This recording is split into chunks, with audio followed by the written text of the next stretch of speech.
Hold on. Okay. Put my headphones on. Can you see me? Yes, I can see you. How you doing? I'm doing well. How are you doing, crazy DJ Bazarro? I'm good, running all over the place. Just got in. I said, "Oh my God, I had to move my car. You know how New York City is. You just can't leave your car anyway. You gotta move so they can clean the street. And 10,000 other cars on the same street. But I'm here. Yeah, What's so going on? hey, so how are things going? Um, good. Working on a lot of stuff, doing a lot of things. This year I'm supposed to drop like 3 or 4 projects, 2 dysfunctional family albums, an instrumental album, and I'm working on a solo album with Napoleon the Legend over in well, he moved out to Germany, something Okay. like that. Yeah, so and also doing a lot of physical DJ, parties. Soon to be also teaching kids how to DJ and produce for the Board of Education out here in New York City. So I'm waiting for that to go through. Just staying busy, staying on point and perfecting my craft and you know, just loving music, living it every day. Then you got real life, also living real life. Bills, everything else that come with, living on the planet, a lot of things going on in the world today that's just unbelievable in 2022. So, just trying to survive that and stay mentally strong, you know. Oh yeah, it's getting crazy. Oh man. Yes. I don't know why I watch the news. Sometimes it's just like they should just call it bad news. Don't call it news, just call it bad news because 95% is bad. Then they have the 5% where the little puppy walking around in the park or the circus is in town, something like that. But most of the time, it's just you just can't believe the things that's going on in the world, and we're supposed to be, a civilized society or world, whatever they want to call it. But I just know, surviving I know. that crazy. It it is hard to believe, yeah. I mean, especially, I mean, seeing the price. I've had friends like complain to me like the price of everything is going up, and I'm like, yeah, Right. yeah, I know. It's like it never goes down, right? You never hear I know. deflation. You never, hey, everything's going down. This is your chance to go out and buy something. They give you the stimulus check, right? Which is doesn't make any sense. Like that's gonna change your life. I You gotta know. spend that money on maybe backed up bills or buy something new. It doesn't take away anything because everything's still going up. So what's a I stimulate know. that stimulate your pocket for 5 minutes? I Your know. bank account for 5 minutes because it's going right out. Just trying to maintain and catch up to your bills or the cost of living. So then not counting the virus, the pandemic, uh, the war in Ukraine, and then I like know. your personal life. It's just a lot to go through and hold on to it and try to maintain to be what they call normal. I The know. I mass know. shootings. You got the mass shootings. You got crime up everywhere. It's just too much. But got to stay focused and fight through it. I guess. I Keep your, know. keep your And mind I right. guess I know. And I guess that's what I love about music is it kind of cancels everything else out. That's true. You know. That's true. That's why I think I love. I mean, I love DJing since I was like, I say 14. I really took it serious because it does block out for a couple of hours. What's going on in the world, and music has a way of making you feel good And without even, it could just be the musical notes. It don't even have to be lyrics. It just could be the music itself that make, goosebumps pop up on your neck, just stuff that make you feel good. That's rare nowadays. Oh yeah, yeah, yeah. Yeah, you're listening to it and you feel it. You It's feel this it. wonderful feeling. Yeah. Yeah. Yeah, it is. It is. Probably the best thing in the universe is like music, whether it's instrumental or vocals or sometimes it's the way people might sing. Their voice. It could be their voice or, the way they talk. Sometimes you might like somebody just the way they talk. They might not even be that talented, but they might have a voice, but I just love the way this girl talks or that guy talks. And that's a wonderful thing, like, right there. And there's so much music out there, so you never get enough. So that's why I love music. I love music, just like you said, the way it makes you feel. It can inspire Yeah. you. It can help you get through hard times. It can also make you feel depressed too. Sometimes you Yeah. hear a certain song, certain record, you remember exactly where you was at, how you felt. Like it could be years ago. And that's the wonderful thing about music. It could be the past, the present, and make you feel like you can make it to the next day or something like that. Oh yeah. Oh yeah. So where are you at So right now? You in Ohio? I am in, yeah, I'm in Ohio, yeah. Okay, what part of Ohio? What city? Right now I'm originally from Cleveland, Ohio, but Okay, right now I'm in Marion. Yeah. okay. I've been to, is it Columbus, Ohio? I've been there a Yeah. long time ago. I had a great time. I was on tour with the female artist Jean Grey. I think that was 2005 or six. Long time Yeah. ago, long time ago. Seemed So like you think you'll yesterday, ever but come back to Ohio? uh, yeah, maybe one day. I like to come back. Sorry, cat got in the way. I just saw a furry. I just seen the fur. I didn't see nothing else, and then I saw the tail. I was like, "What?" It's a he or she. It's a she. Her name's Sophia. Hello, Sophie. How you doing She's like, today? what? Sophie, Sophie, Thank Sophie. you. She's like, what is Uh, that? what's She's like, who? going on? But So, yeah, give us a little background on yourself. When did you start DJing and all this? oh man, I'm gonna bore you. Want to get bored? I'm gonna bore you to death. No, well, my mother used to tell me at 2 years old, back in the 70s, they used to have those big, huge turntables, like they take up the whole living room just to play a phonograph. She said I used to climb on top of it, try to take the record off and put the needle.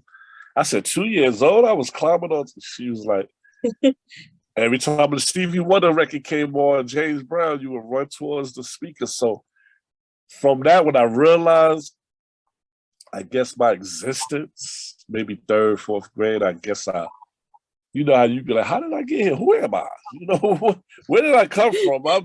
When you realize that, you're like, okay. I just, every time I heard music on the radio, I just love, the old, I don't want to say the old guys, I say the legends, Isley Brothers, James Brown, I could be here forever. Even, they play Elvis Presley, they played a lot of jazz in my house, blues, definitely play a lot of blues. Uh, but then, James Brown kind of like, his band was so much into the drums sound, like percussion, back, late 70s. I started playing drums in school when I went to school also, but just the drums that he was singing to or so-called rapping over, we used to imitate that in where I was born at in Brooklyn. We used to go to the now I won't say abandoned buildings, but next to abandoned buildings where people threw out their trash, like pots and pans. So we had carved the sticks. I'm going way back. we would carve the sticks and try to make drumsticks and create our own band in this little abandoned area with pots and pans and the fake cymbals and the fake drums. So from that led to dancing and dance contests, block parties like 8, 9 years old, and always loved music. When the radio was on, you know, my mother had them little radios. It's like, how are they playing radio through this little box? You know, but you know, you had the early disc jockeys. I would ask for a radio for Christmas. Just love music. And back then in Bedford-Stuyvesant, because I'm old now, like 52 years old. Back in Brooklyn, they used to have these big block parties. It could start from 12 noon all the way to 12 midnight, which they don't do no more because it's too dangerous now. And those were the highlights of my life. I mean, the whole neighborhood is partying for this one Saturday, once a year, and then the DJs playing music, you know, from that era. I thought that was incredible, you know. Took that, soaked that up, and then became a DJ myself around, I say 12, 13 years old, bought my turntables. You know, hip hop came in after disco, which seemed like to happen because a lot of disco music and a lot of, like I said, James Brown records, they always had these little breaks in between their vocals. And one day, I guess rappers started rapping over those little breaks. Eventually, you know, Africa Bambaataa, Grandmaster Flash, Kool Herc, they took that to another level. And I'm still living in Brooklyn. All this stuff is going on in the Bronx. So lucky my brother, older brother, used to hang out in the Bronx, like in the late 70s, 78, 79. He come back with these tapes, these hip hop tapes, lock them up. They wasn't just regular, leave the tapes around, cassette tapes. He'll lock them up. So I said, that must be important. So one day I popped this lock, put the tape in the radio, and I just heard this hip hop, you don't stop, bebop. And I kept hearing the Bronx, this the Bronx, the Bronx. And I thought, man, I wish I lived in the Bronx right now. So it eventually spread throughout the 5 boroughs. And once I saw a DJ in my neighborhood actually DJ, I was like, that's what I want to do for the rest of my life.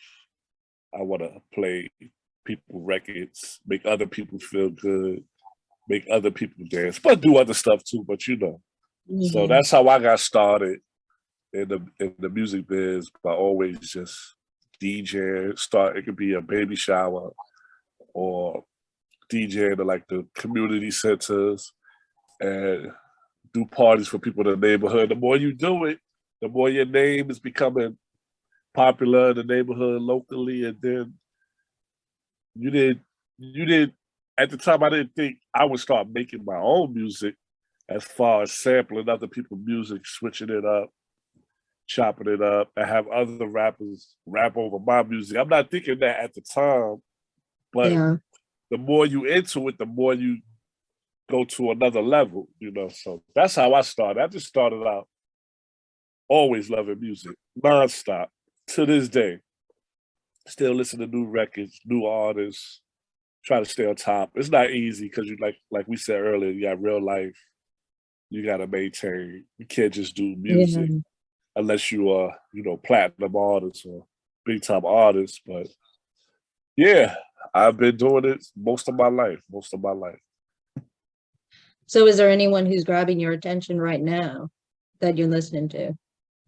I'm trying to get into, I'm gonna be honest, I'm trying to get into Kendrick Lamar because a lot of his stuff it's not usual. I'm used to the boom bap, you know, 4 beats, 8 beats, but he's on another level.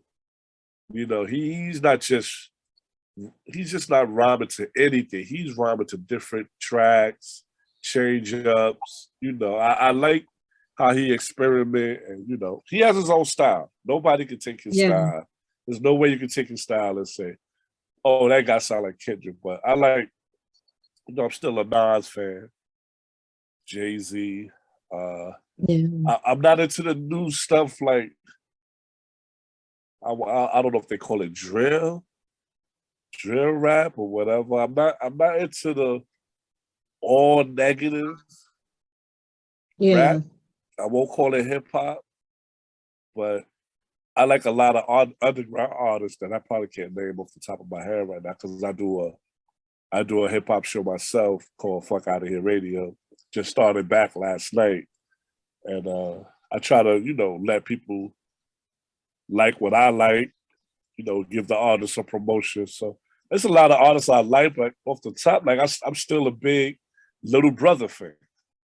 Yeah. I'm still a Knife Wonder fan. I'm still a Dr. Dre NWA fan. I'm still like the Roots. Eminem. Slick Rick, top 10 artists, Big Daddy. I'm still into the old and new. I like old and new hip hop. So So trying to was think it of it. with your DJing, was it a lot of African Bambaataa, Grandmaster Flash, and people like that who inspired you? Yeah, definitely. I'll say Grandmaster Flash because back then I didn't really know about Cool Herc and Bambaataa. It was always these Grandmaster Flash cassette tapes rolling around. Like Cold Crush Brothers, uh, Grandmaster Caz. It was stuff like that floating around until the more you find out that Cool Herc, did the early parties. I didn't know Africa Bambaataa did like Planet Rock, a couple of records he did. And, Grandmaster Flash, he had his group, the Furious Five, The Hmm. Message, stuff like The Message. And of course, the Sugar Hill Gang. That record came out, that changed a lot of things because that's when a lot of people actually first heard hip hop and they thought that was hip hop, which it wasn't. It was a lot of people doing it way before the Sugar Hill Gang, but they just happened to have that commercial organized success. So, yeah, I went to Grandmaster Flash house. I think I was 13. I think it was 1983. My friend DJ Primetime brother, if I want to say it correctly, I think his brother was dating Grandmaster Flash's sister. I don't want to get beat up if I say it wrong, but somehow so weird. I don't know why we didn't take pictures back then with the Kodak cameras or disposable cameras, but we went to his house, Bronx River Towers, and he let me DJ in his kitchen. Grandmaster Flash had his turntables in the kitchen, and that changed my life because that was around the time I think Wild Style, the movie came out, Wild Style and Breaking and Yeah. Beat Street. So if I would have had pictures of that right now and put it on social media, people would be like, "You was at Grandmaster Flash house at 13." So yeah, they Yeah, he was definitely literally cooking inspired. it up. Incredible in his kitchen at the turntables. Like he told me to get on. He told me I was too anxious when I was cutting. I'm like, I'm in front of Grandmaster Flash. I'm nervous. I'm a little kid, but yeah, it's one of my best memories.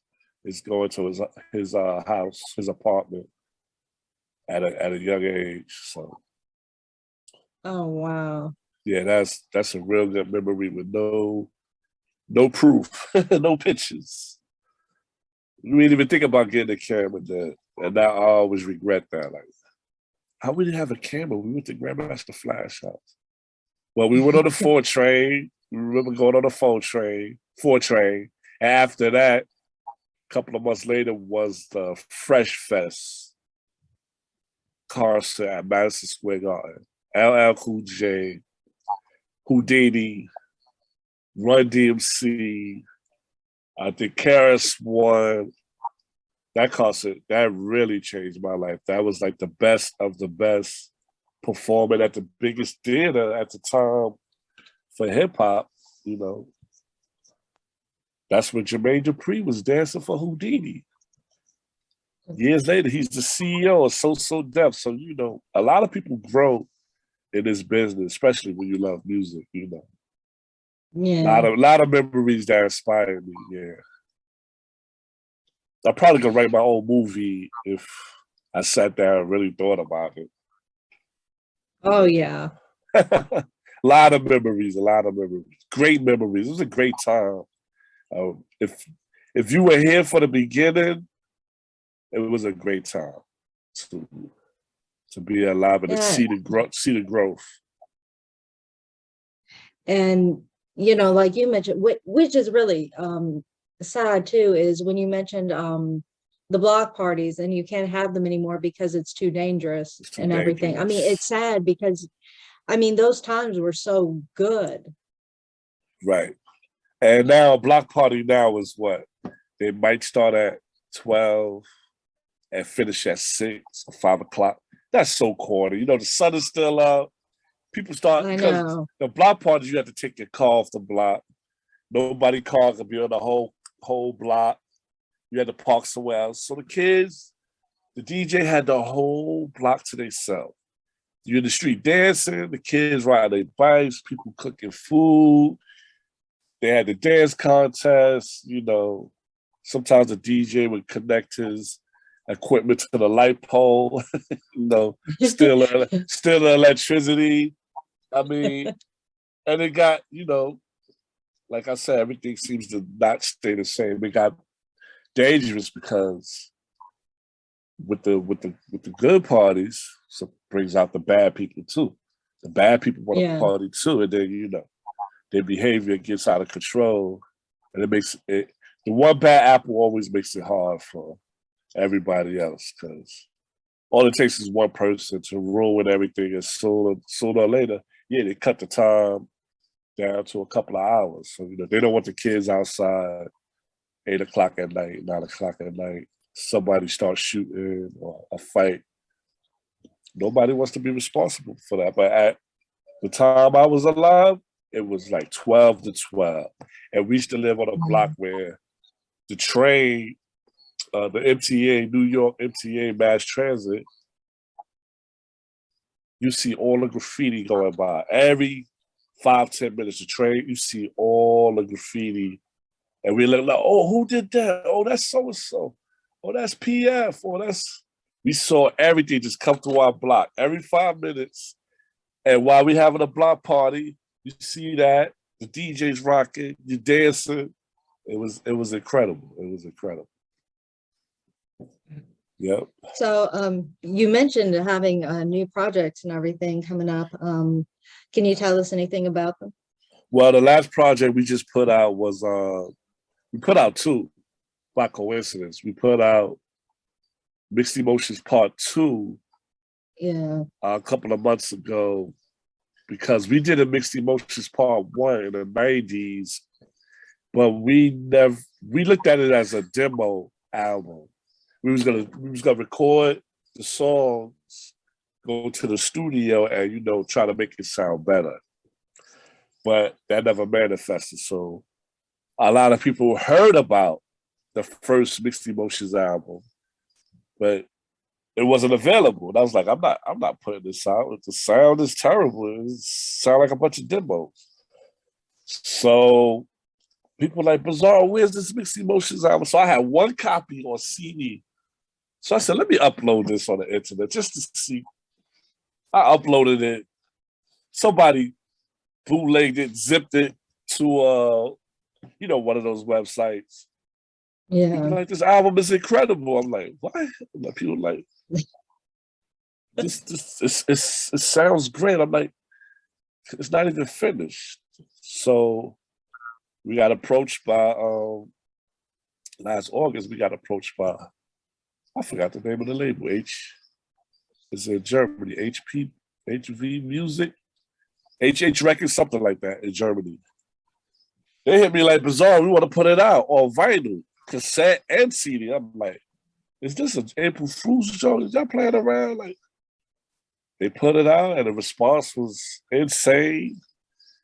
And the vinyl sold out in 1 month. People hit me up like, this record is great, and I'm like, man, we was serious with what we were saying, but the sound quality wasn't. But people like that sound. I didn't do it on purpose. We just had a messed up drum sample. We just happened to be. Sometimes it was a hum in the music. You hear a hum, that hum that's supposed to be in the universe, you heard it in the drum machine.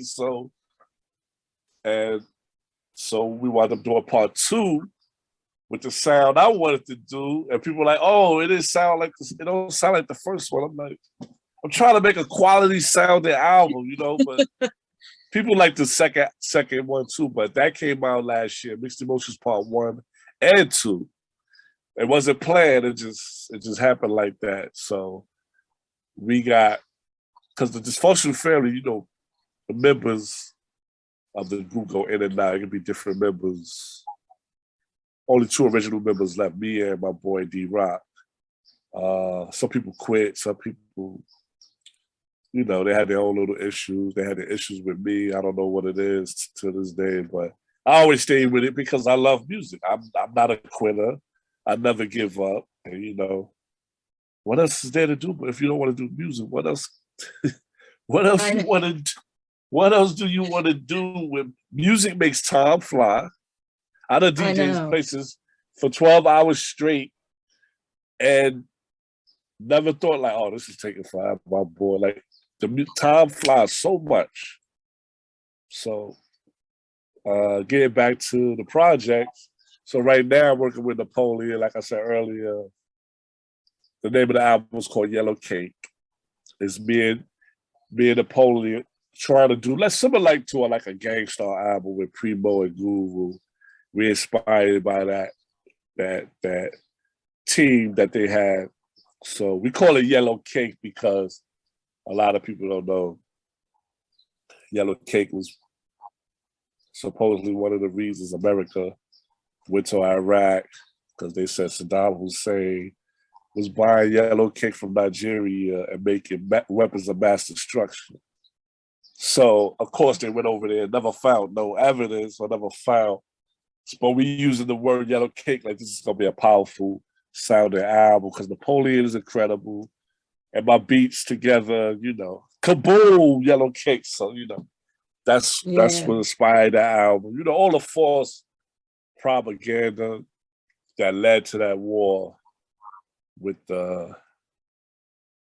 Colonel, I forgot the officer who was at the United Nations saying Iraq had weapons. I think he just passed away too, but all that whole administration, the Bush administration, the whole Donald Rumsfeld, Condoleezza Rice, I don't know if it was General Frank. See, people think because we do hip hop, they think we don't know what's going on in the world.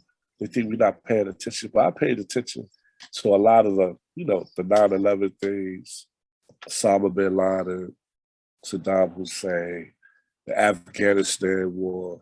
Not to get off the subject, but that era inspired the Yellow Cake album. We're not gonna be just rapping about that, but just saying it's a powerful sound me and Napoleon doing, because we met a couple of years ago out here in New York, and I thought he was an incredible artist. Like, we did a lot of stuff with other people, but we never done our own project. So that's gonna come first. Then another Dysfunctional Family album I'm working on right now. And we have a deal with this company in Tampa. I have a lot of people in Tampa that work with us, and they want me to drop a Dysfunctional Family album with them and an instrumental album where I just do beats. But I also want to do a Dysfunctional album, on our label, the Carter Records, and just basically try to make good sounding music. Talk about world events, talk about everything going up, all these new diseases coming, viruses, and all the stuff that just crime, guns. Just want to make something for people to feel good, enjoy themselves. We're not murdering everybody on the albums. We're not killing. We're not killing a million people still walk the streets and don't get arrested. We just try to make real life situations and put it into music, like bills. Everybody got bills, but nobody rap about it. Everybody rap about how much money they got. They rich, they this, jury. And we just try to rap about regular real life to good beats. That's what we always been about. So it ain't easy to do. It takes time. You want to pick out the best beats, write the best lyrics, hope people get it, hope people buy it. So it's tough. Tough. It's not an easy job. I don't like to just put out anything just because you can. Like, I want people to remember the stuff we did after we become fossils. And if the human race is still here, I want people in the future to be like, man, these guys, they were on to something different. They weren't like everybody else. So we always try to be different in our own way. So that's why I call this functional family. Like, we're not the normal group out there trying to just sell records and be something we not. It's a lot of that. A lot of that been going on for years. How did you end the dysfunctional family? Oh, I'm sorry. How did you end the? How did we meet? Yeah. Well, before the dysfunctional family, I said early 90, 91, we had a group called the Hitman Squad. So some of the members were already in the Hitman Squad, and EPMD came out with Das Effect, K Solo, Keith Murray. And they started calling themselves the Hit Squad. So they were already famous, selling records. We was like, well, we can't be the Hitman Squad because they already have the name. So we had to come up with a different name. So one day we in an apartment and we happened to be playing. We had one TV show at Oprah Winfrey Show. Then we have another TV where we play a PlayStation. So we listened to the Oprah show, but we playing video games. But she said, she was talking about dysfunctional families. And I said, that's the name. That's who we are. That's who everybody are. Most families are dysfunctional. Everybody, we all looked at each other like, yeah, we got a new name. So no longer the Hitman Squad. We changed our name to Dysfunctional Family. We spelled it different, gave it a different meaning, just folk. We're not actually all about folk music. We took a shot at the West Coast G-Funk thing, subliminally, like dysfunctional. But yeah, and we all knew each other since we was young. So the older we got, I think the better we got with lyrics and making music. So, and we knew we was not going to get a record deal from no major label because we weren't trying to make dance records or bubblegum records. So we put out our own stuff. So 94, we dropped this independent record called New Rough Flavor. It's like our first record. And people was liking it. It was a big underground record. Then we shot a video for it. But we couldn't get the video. Back then, there wasn't a lot of video outlets. You had BET, you had MTV, but MTV's not going to play some guys from Bushwick video because you know how that works between the labels and the video shows. It's like one hand watch the other, but you got to have money to push. So if you ain't had no money to push your videos, good luck, the word of mouth. And then YouTube came, but I was like, I see people putting their videos up. I was like, wait a minute, we got a video? Let me just upload it. I just like, let me just upload it. And the reaction we got was like, this is a great record, it's a great video. Where you guys been? So that's when I started uploading our actual first album. It's called the Unreleased Album, Dysfunctional Fam. That took off on the internet where people started to put out vinyl with us for those songs, and the vinyl was doing good. So that's how it all started. It started with, guys we grew up together, just some guys rap, some guys produce. We did stuff with like Fister Bundy. We had Splatterhouse in our neighborhood, Arsonists lived in our neighborhood, Black Moon, of course, 2 blocks up. Around the corner from the Evil D, the Beat Miners. So all these guys from the neighborhood, we was putting out our own stuff. And I think Black Moon was the biggest album, because they was on Nervous Records and, they definitely had better distribution back then. So You had Pitch Black, also from Bushwick. You had my boy Supreme, Nazam, Snipe. You had Unified Nation. Uh, you had the Twins. I'm forgetting so many groups. You got F Bull. You got Pop Rag. I could be here all night with the Bushwick artists. But yeah, we were a little town putting out our own music, regardless of major labels or whatever. So that's how we started. Just a couple of guys playing video games and making music, smoking weed, and trying to discipline ourselves with being anti-industry, anti-major label, and that's how we started. That's how we made a lot of music. We got a lot of music out there, but that a lot of people didn't hear. So, and we still making music, still doing it. We might be having a tour coming up soon. Okay. Maybe this fall, and I think we're looking at Switzerland, maybe Germany, but I think it's gonna happen. I gotta renew my passport, but be on the lookout for the tour. No American tour, but overseas. Which Okay. we've been wanting to do a European tour, but we just never met the right promoter. And there was too many of us too. Before it was like 8 of us, 7 of us. Can you imagine that now? Trying to book seven members on a flight. Back then it was cheaper, back in the 90s it was a little cheaper, but Yeah. like we said, fuel is Out of insane, sight. out Yeah. of sight. Gas over here is like $5 a gallon. I heard in California $6. So where are the heroes? We vote for these guys. They say they're gonna do this. They say they're gonna do that. And then when they get in there, they say they can't do nothing about it. Oh, we I can't do nothing know. about the gas prices. There's a war in Russia. Why we gotta suffer? I know. It doesn't make sense. Vote for me. We gotta do this. Oh, we got, these people are dying from mass shootings, but they keep saying we can't change the laws, or it takes, like, people are dying I every know. day. What do y'all care about? Y'all just care about money and red tape, and these are the things that inspire music, because Yeah.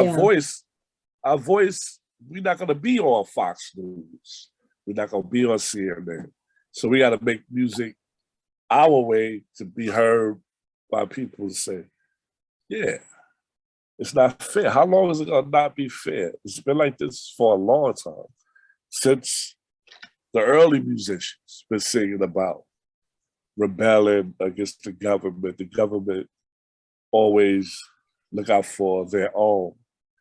Because we vote for these people. It's like we vote for these guys to have a better life than us. Because the little guy's Yeah. still suffering. The taxpayer still suffering. We gotta march. We gotta fight. We gotta yell and scream, and it seems like they don't listen. They just concerned with other things that we don't care about. You get this country a whole lot of money, you get that country.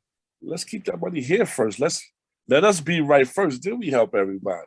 It's like the guy that's married to his wife, but he gives all his money to the girl he's cheating with, instead of keeping the money in his house to his wife. You know what I mean? Just an example how Yeah.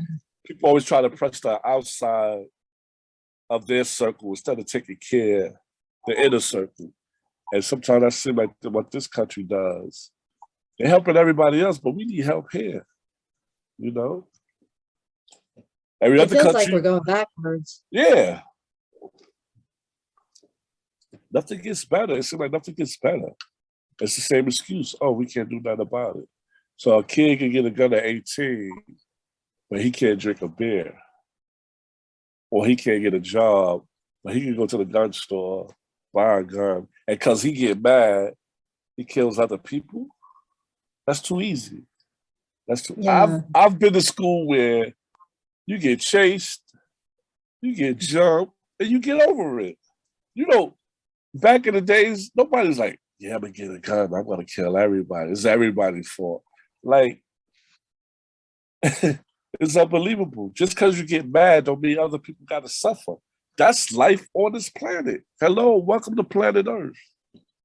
You get mad, Tom Hills, listen to some music, get over it. Not make your life worse. So let's say, you know, the gunmen that do live in these mass shootings and they're young. You just made your life worse than it was by sitting in jail for the rest of your life. How did you being mad at a group of people or people, how did that better your life? Because now you're sitting in jail. You gotta think about that for the rest of your life. Was it worth it? We need a TV show called like, was it worth it? And talk to these people. Talk to these people. Be like, did your life get better by killing other people? Did you accomplish anything? Because while you in jail, people still life goes on. The world's still gonna turn. Yeah. So you're gonna suffer more inside. You're not gonna see the sun no more. You know, the simple things in life you're not gonna enjoy. Was it worth it? You know, we need a show like that. Was it worth it? I know.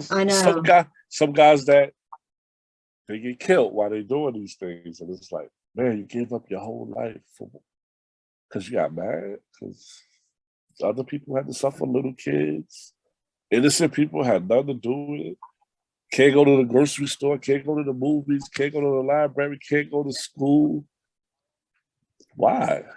Because you can go get a gun down the block and let your sorrow out, or other people that try to live their life too. That's how we look. That's how we look at it, you know, over here. That's life on the planet. Good times, bad times. Hopefully you have more good times than bad times. But you got to get over it. You got to be able to heal. People fall down all the time. You got to know how to get back up. I think a lot of these guys, they don't know how to get back up. They just make the situation worse. They don't want to get over nothing. Being bullied. People been getting bullied since the beginning of time, you know. Picked on in school, whatever school there was on this planet, some people got picked on. You get over it by becoming successful, or, you know, just becoming a better person, mentally strong person. You take it out on other people, how does that make your life better? These young guys walking around shooting people in the neighborhood over simple arguments. You're gonna give up your life for a pair of sneakers or rob somebody. Now you're locked up for 50, 30 years. Why? Yeah. When you shoot somebody, okay, let's say these young guys, they shoot somebody. When you wake up the next day, let's say you get away with it, you wake up the next day, did your life become better? Now you want to run. Now you got to watch your back. Everywhere you look, you're going to think it's a cop or federal. Did it make your life better shooting somebody over some nonsense where the next day nothing changed? Unless you want bragging rights or you want to be the neighborhood killer? I just don't understand that way of thinking. It doesn't get you money, right? You shoot somebody, get away with it. Did you get a pile of money? And when people do shoot people for money, it'd be $400, $600, couple of $1,000. Now you back to being broken. But you're on the run. You hide it now. I just don't understand how people. I guess that's part of the equation, though, because it hasn't stopped. It hasn't gotten better. But real quick, you mentioned working with kids and DJing. Yeah, I just started subbing for a couple of instructors, but I don't know if my what's the word? I'm official yet, as I think it's supposed to be in July, it's supposed to be the next term for new instructors for the summer. So I'll find out. I'll find out in a couple of weeks. But when I did sub, it was the best. 6-year-old kids. We had the DJ controller. You know, they don't care. They just scratching. They don't care how it sounds, and they just having fun. So that was fun for me. That I was able to go to a school and teach somebody. I wasn't taught. I had to learn myself when I was young. So that was great for me to be like, I taught myself, but now I got to teach the kids about the technology, about the history of hip hop, see if they like it, respect it, and or just have fun with them for a couple of hours. That's you get to see what they like too. They kids, they like other different artists. Not just hip hop. They like it could be Spanish or what's the other music? Not African music, but there's a new type of reggae. I forgot to call it, but they can like that too. I forgot what they call it, but yeah, you see what they like. Then you get into it. You go home, download, like, okay, now I'm learning about this. Because I used to do a Latin hip hop show for like 10 years. And I learned about a lot of artists I never heard of who wound up being big time artists. And I also did a world hip hop show. We could only play music from around the world. Couldn't be no American artists. I learned about so many artists around the world. So you learn something every day. You learn something new every day, Not trying to be a professor or tell people what to like, but like young people, old people, in between people, you learn something from them every day. So I did 2 classes, so I'm just waiting for July to come and see if I'm official. I don't know if I get a certificate or because they took my fingerprints. I filled out a book. I got a background check. I heard everything is good, so I guess they're supposed to have a class of instructors where they tell you where to start, how to start, teaching hip hop and teach how to DJ. So, but I'm going away next week to Tampa to do a show with my boy DJ Casper, and I'm going to Miami to do a party with Jerome's my friend from Tribe Called Quest. He's a good friend of mine, so he has a venue out in Miami called 1-800-Lucky. It's a beautiful venue. They cook. They got ice cream parlor, and they have a big dance floor. So I did it a couple of years ago. Had a great time. So shout out Jerome from Tribe Called Quest. Shout out my boy DJ Casper from ODS Crowbar, Ybor City, Tampa, my second home. What else I got going on? Oh, shout out to the Open Street people out here in New York. They do the block parties, but they sell stuff. It's from like 12 to 6. Well, a lot of people come out, support independent shops, independent, what I would say, little small businesses. So that's a good thing. And I just get to DJ while they're shopping. They might hear a song, they're like, yo, Bazarro, what was that? Oh, give me your phone number, give me your business card. That happens all the time. So that's just me, just music. Boring life is boring. I bored you today. So real quick, where can people find you in the Dysfunctional Family? We on Facebook, Dysfunctional Family, DYSFUNKSHUNAL, Dysfunctional Family. You can also find me on Facebook. Sean Scott Bazarro. Scott was my nickname in the neighborhood. I used to play a lot of basketball also. Too many Seans was on the team, so they started calling me Scott. I'm on Twitter, Crazy DJ Bazarro. Instagram, Crazy DJ Bazarro with a K. And TikTok, I'm not really into that yet. It's too much. It's just, yeah. I don't want to be on social media all day. It becomes like a job. I like Instagram and I like Facebook. Facebook, you get to give out a lot of information. You can write paragraphs on Facebook.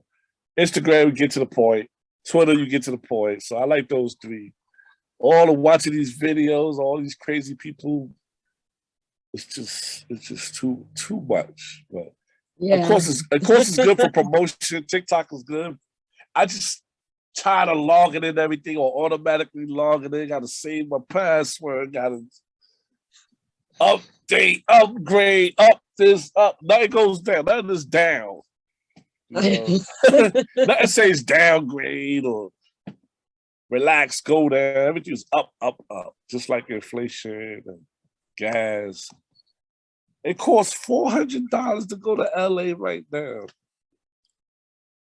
because of the fuel crisis, whatever crisis they call it. They make up these names.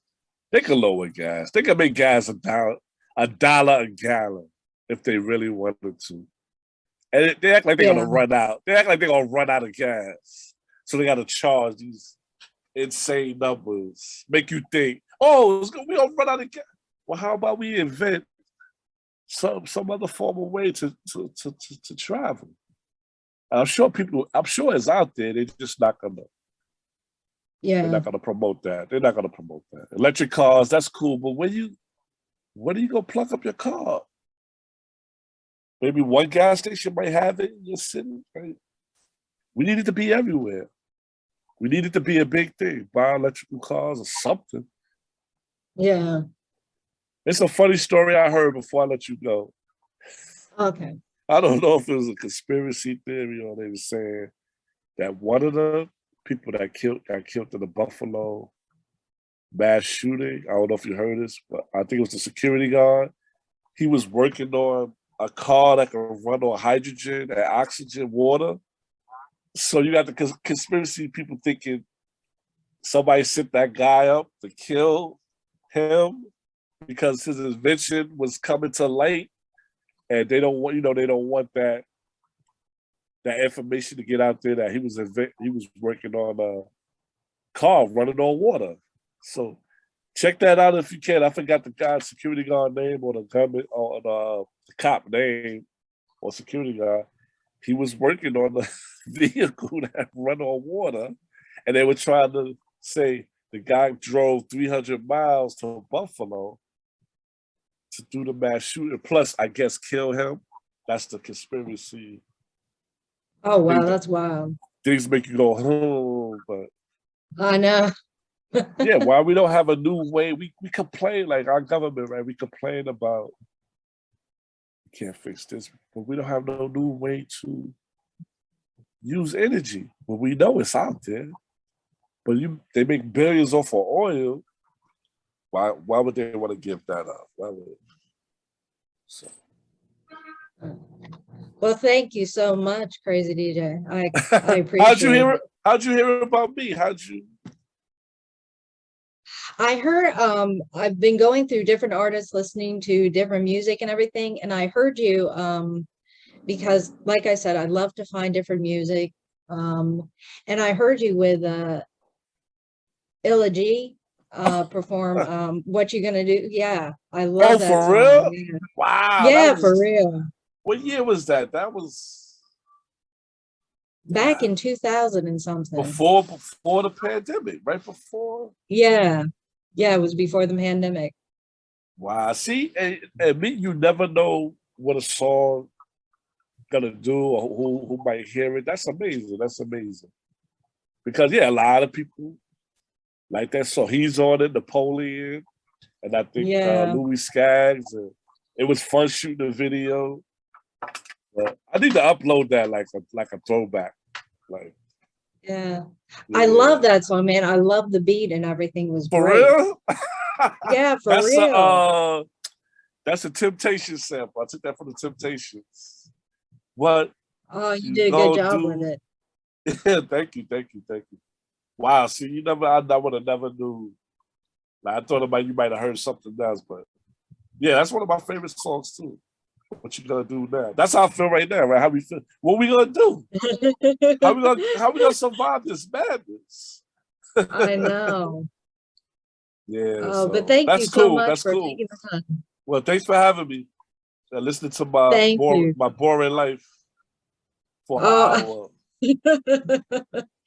Absolutely. Thank you. Take care. Take care. You take care too. All right. Bye bye.